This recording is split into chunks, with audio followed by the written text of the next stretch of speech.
Perkenalkan, nama saya Karen Robertario Ayudia dengan NIM 67 2023 164. Saya akan menjelaskan mengapa kelompok kami memilih atau menggunakan studi kasus, yaitu percetakan. Percetakan merupakan suatu proses industri untuk memproduksi secara bersamaan tulisan dan gambar yang berbahan dasar tinta dan kertas menggunakan mesin cetak. Produk cetak yang setiap hari diproduksi antara lain yaitu buku, kertas, kalender, koran, poster, dan masih banyak lagi. Karena melalui hasil cetakan dapat menggambarkan isi pikiran kita yang mewujudkan dengan wujud nyata yang bisa dibaca dan dilihat oleh orang-orang, bukan oleh kita saja. Percetakan merupakan salah satu hal terpenting dan berpengaruh dalam sejarah manusia. Kami mengangkat studi kasus percetakan karena kami merasa bahwa percetakan itu sangat berguna untuk kehidupan sekarang maupun selanjutnya. Seperti itu. Tujuan dan manfaat dibuatnya basis data ini yaitu untuk mempermudah percetakan maupun karyawan dalam mengelola bisnis mereka. Yang pertama adalah bagi percetakan dapat mengurangi beban pekerjaan khususnya karyawan dalam kegiatan mengelola data penjualan, data keuangan, data pelanggan, dan pembelian bahan baku, dan data administrasi sehingga pekerjaan menjadi lebih efektif dan efisien. Bagi karyawan dapat dijadikan sebagai motivasi untuk menghasilkan hasil kerja yang lebih baik. Sasaran basis data ini dibuat yaitu untuk membuat aplikasi yang sasarannya adalah pemilik percetakan agar dapat memantau proses kerja dari percetakan. Selain itu, aplikasi ini nantinya akan dijalankan oleh admin untuk memasukkan maupun mengupdate data dan informasi. Ruang lingkup yang diambil dari pembuatan basis data ini ialah transaksi penjualan yang terjadi antara percetakan dengan customer dan transaksi pembelian yang terjadi antara percetakan dengan supplier. Ringkasan tentang percetakan pelangi yaitu percetakan pelangi Salatiga adalah satu usaha yang berkecimpung pada bidang fotokopi dan offset yang berdiri sejak tahun 2011. Didirikan oleh Kak Wahyu bersama dengan ketiga temannya yang saat itu menganggap bahwa bisnis ini sangat diperlukan terlebih bagi para mahasiswa. Oleh karena itu, Kak Wahyu bersama dengan ketiga temannya mendirikan percetakan pelangi di daerah Kemiri yang notabene berada di belakang UKSW. Pada masa awal berdirinya percetakan pelangi sangat bergantung kepada UKSW karena hampir seluruh pemasukannya didapat oleh percetakan pelangi berasal dari sivitas UKSW. Namun seiring berjalannya waktu, sekarang percetakan pelangi sudah banyak memiliki pelanggan tetap dan berbagai instansi serta perorangan. Struktur organisasi di percetakan pelangi terbagi menjadi 4 yaitu desain, marketing, produk, dan ekspedisi. Nah, di bagian produk ini terbagi lagi menjadi 2 yaitu cetak dengan finishing. Ya, berikutnya adalah proses bisnis. Proses bisnis yang terjadi di percetakan pelangi yaitu ada 2 yaitu proses bisnis customer dan percetakan dan proses bisnis percetakan dengan supplier. Yang pertama adalah proses bisnis customer dengan percetakan. Proses bisnis ini terjadi ketika customer datang ke percetakan, setelah itu melakukan pemesanan. Setelah melakukan pemesanan, pihak percetakan akan membuat desain. Setelah pembuatan desain, pihak percetakan akan melakukan asisten desain, yaitu asisten desain ini bertujuan untuk mengetahui apakah desain ini akan diterima sesuai tidak dengan apa yang diinginkan oleh customer. Jika tidak sesuai, maka kita akan kembali ke proses pembuatan desain. Tapi jika desain ini sesuai, maka kita akan lanjut kepada proses pengerjaan dan percetakan. Setelah itu ada finishing dan packing. Setelah proses packing selesai, kita akan masuk ke tahap meminta alamat customer, yaitu bertujuan agar kita tahu barang ini akan dikirim kemana. Setelah meminta alamat ini, kita akan melakukan proses pembayaran. Nah, pembayaran ini dapat dilakukan via transfer. Ya, setelah itu adalah pengiriman. Pengiriman ini bisa terjadi 2 yaitu pengiriman yang dapat dilakukan oleh kirim atau dapat diambil sendiri oleh customer di percetakan. Setelah itu pesanan diterima dan proses bisnis antara customer dengan percetakan pun selesai. Selanjutnya adalah proses bisnis yang terjadi antara percetakan dengan supplier. Yang pertama adalah percetakan akan menghubungi supplier. Setelah itu percetakan akan menanyai mengenai range harga terbaru untuk barang yang mereka pesan. Jika sudah seperti itu, maka pihak supplier akan melakukan pengecekan barang atau stok barang. Tapi jika tidak ada stok barang sudah habis, maka pihak supplier akan menawarkan barang dengan kualitas yang sama, yang semirip mungkin dengan yang dibutuhkan oleh percetakan. Tetapi jika percetakan menolak, maka pihak percetakan harus mencari supplier lain. Tapi jika pihak percetakan setuju, maka kita akan lanjut ke tahap yaitu melakukan pemesanan. Setelah pihak percetakan melakukan pemesanan, berapa jumlah yang akan mereka beli, yaitu meminta invoice pembayaran. Setelah melakukan invoice pembayaran, akan melakukan pembayaran via transfer. Setelah itu mengirim bukti transfer, lalu pihak percetakan menunggu barang dikirim dan barang sampai dan proses bisnis pun selesai. Metode pengembangan sistem. Metode waterfall adalah model klasik yang bersifat sistematis dan berurutan dalam membangun software. Alasan penggunaan metode ini karena metode waterfall dilakukan berurutan dan berkelanjutan. Urutan dalam metode ini yaitu 1. Rekayasa perangkat lunak. Berfungsi untuk melayani kebutuhan sistem dari segala elemen dengan melakukan pengumpulan data yang digunakan untuk perancangan aplikasi. Yang kedua, kebutuhan. Berfungsi untuk menganalisa kebutuhan yang diperlukan dalam pembuatan dan perancangan, baik berupa dokumen maupun sumber lain yang dapat membantu dalam pemecahan masalah yang ada baik dari sisi admin maupun dari sisi user.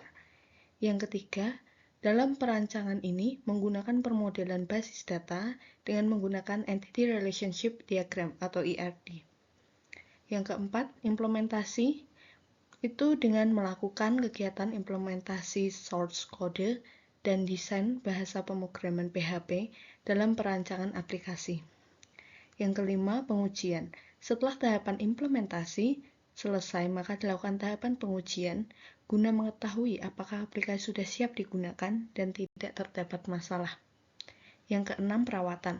Pada tahapan ini, perawatan dilakukan secara berkala agar aplikasi tetap berjalan sesuai dengan fungsinya dan tidak terjadi error.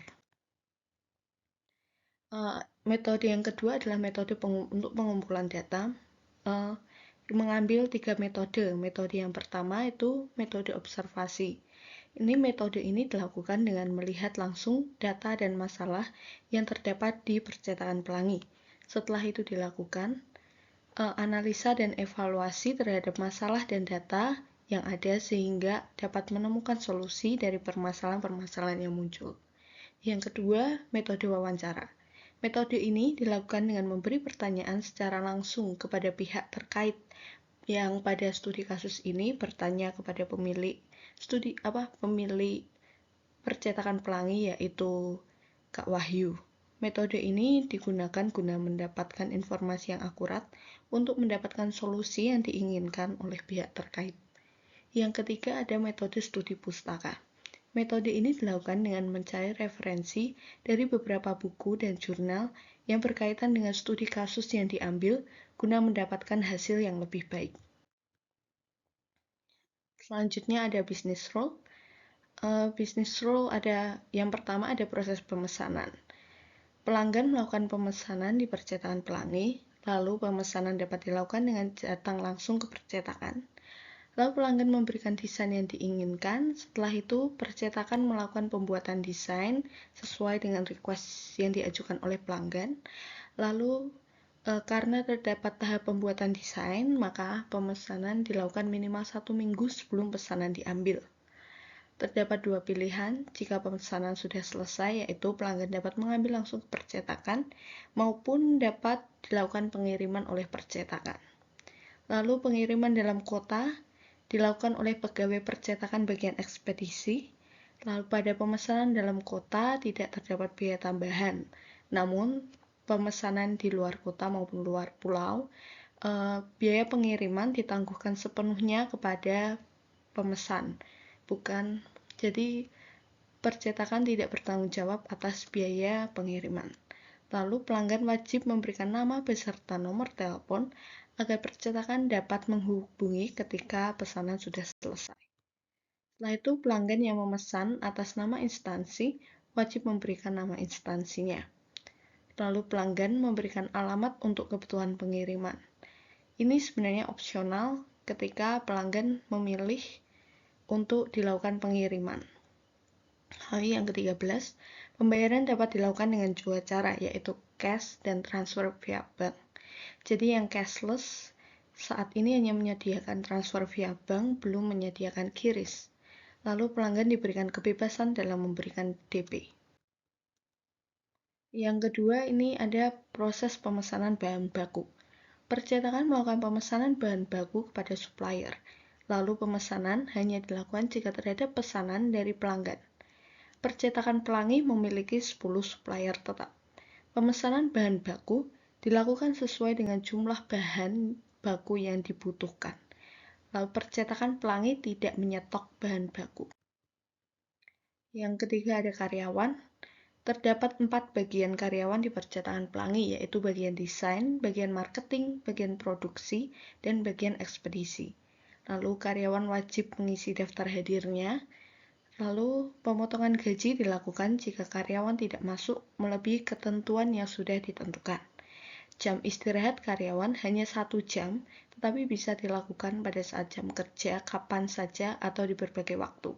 Jadi untuk jam istirahat itu diserahkan kepada karyawan dengan waktu 1 jam, terserah mau diambil pagi, siang, sore, sesuai dengan kebutuhan karyawan tersebut. Lalu terdapat 8 karyawan bekerja tanpa shift, dengan 4 diantaranya memiliki gaji UMR dan 4 lainnya memiliki gaji pokok sebesar 1.800.000. Ada analisis kebutuhan data atau data requirements. Yang pertama ada penjualan. Dalam penjualan terdapat ID penjualan, tanggal penjualan, total, DP, sisa, jenis pembayaran ini dapat cash dan transfer, lalu tanggal selesai, jenis pengerjaan, dan jenis pengerjaan. Terdapat pula informasi mengenai customer, pegawai, pengiriman, finishing, produk dan jasa, status pengerjaan, dan bahan baku. Dalam satu kali pemesanan dapat memiliki banyak finishing, banyak produk dan jasa, banyak status pengerjaan, dan banyak bahan baku. Yang kedua ada customer. Dalam customer terdapat ID customer, nama, alamat, nomor telepon, dan nama instansi. Nama instansi diperlukan jika customer melakukan pemesanan guna kepentingan instansi tempat customer bekerja. Satu customer dapat melakukan banyak pemesanan. Lalu yang ketiga ada produk dan jasa. Dalam produk dan jasa terdapat ID produk jasa dan keterangan barang. Satu produk jasa dapat dilakukan banyak pemesanan, maka terdapat tambahan tabel baru yang terdapat ID penjualan dan ID produk jasa, quantity, harga satuan, dan jumlah. Lalu selanjutnya ada pegawai. Dalam pegawai terdapat ID pegawai, nama pegawai, posisi, alamat pegawai, nomor telepon pegawai, tanggal masuk pegawai, dan gaji pegawai. Satu pegawai dapat menghandle banyak penjualan.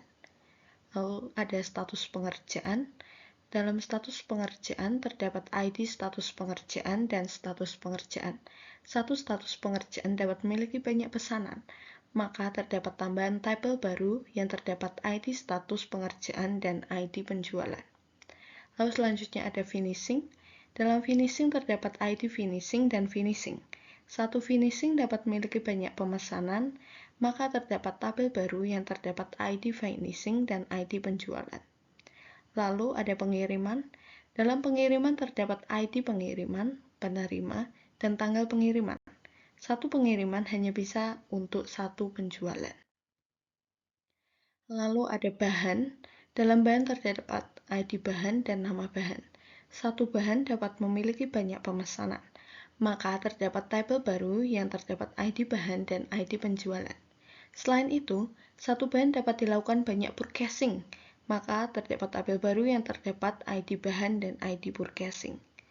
Lalu ada purchasing. Dalam purchasing terdapat ID purchasing, tanggal purchasing, total purchasing, dan informasi mengenai supplier.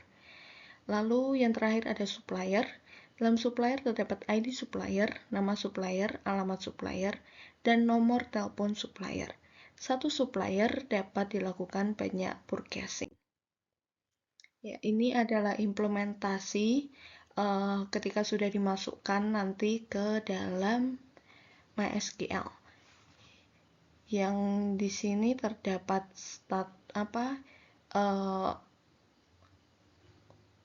entitas yang paling pokok di sini ada penjualan. Penjualan berrelasi dengan detail status, yang dimana detail status ini muncul karena dalam penjualan dan status pengerjaan terdapat kardinalitas many to many, yang dimana dibutuhkan tabel tambahan baru, yaitu ID penjualan dan ID status pengerjaan. Lalu di penjualan dan produk jasa ini juga terdapat tabel baru karena kardinalitas dari penjualan dan produk jasa itu many to many, di mana satu penjualan dapat memiliki banyak produk jasa dan sebaliknya satu produk jasa dapat memiliki banyak penjualan. Maka ditambahkan tabel detail barang yang terdiri dari ID penjualan, ID produk jasa, quantity, harga satuan, dan jumlah. Kenapa quantity, harga satuan, dan jumlah dimasukkan ke dalam detail barang? Karena jika dimasukkan kepada produk jasa dan kepada penjualan, itu dia tidak dapat nantinya ID produk jasa maupun ID penjualan tidak dapat berdiri sendiri karena ada redundansi di quantity, harga satuan, dan jumlah. Lalu penjualan ke customer ini memiliki kardinalitas one to many, di mana satu customer dapat melakukan banyak penjualan. Jadi satu orang dapat melakukan berkali-kali penjualan, maka di sini kardinalitasnya one to many. Lalu dengan pegawai juga one to many, one-nya di pegawai, many-nya di penjualan, yaitu satu pegawai dapat menghandle banyak penjualan. Lalu ini di pengiriman, ini sebenarnya ini sebenarnya one to one karena satu penjualan hanya dapat dilakukan satu pengiriman, begitu pula sebaliknya, satu pengiriman itu hanya untuk satu penjualan. Maka ini kardinalitasnya one to one. Lalu penjualan dengan detail finishing. Ini one to many karena satu penjualan dapat mendapatkan banyak finishing seperti deboss, emboss, laminating, dan lain-lain. Dan satu finishing itu dapat memiliki banyak penjualan, seperti laminating kan tidak hanya pada satu pemesanan, tetapi ada beberapa pemesanan yang melakukan finishing laminating.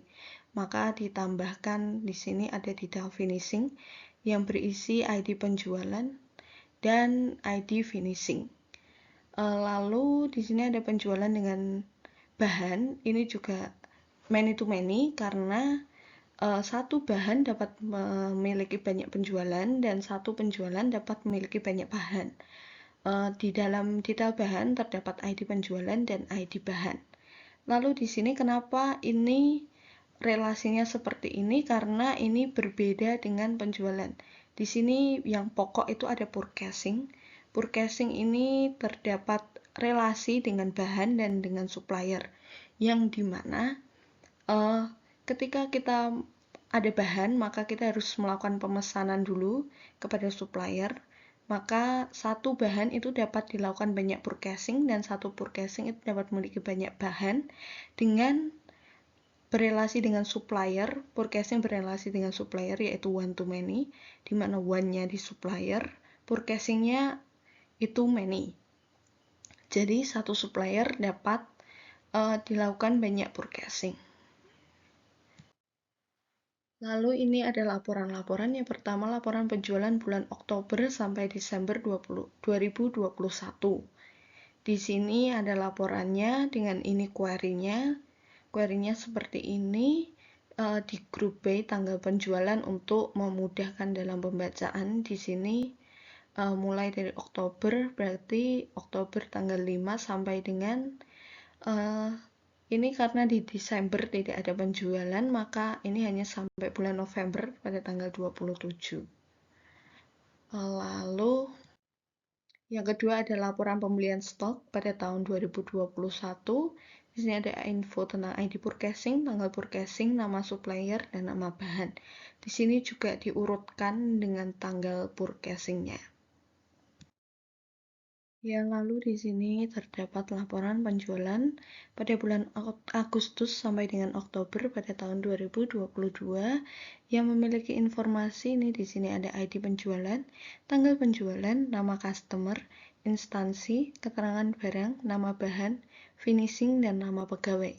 Di sini terdapat instansi yang nol datanya karena tidak semua customer itu memiliki instansi, ada yang pemesanannya pemesanan atas nama pribadi.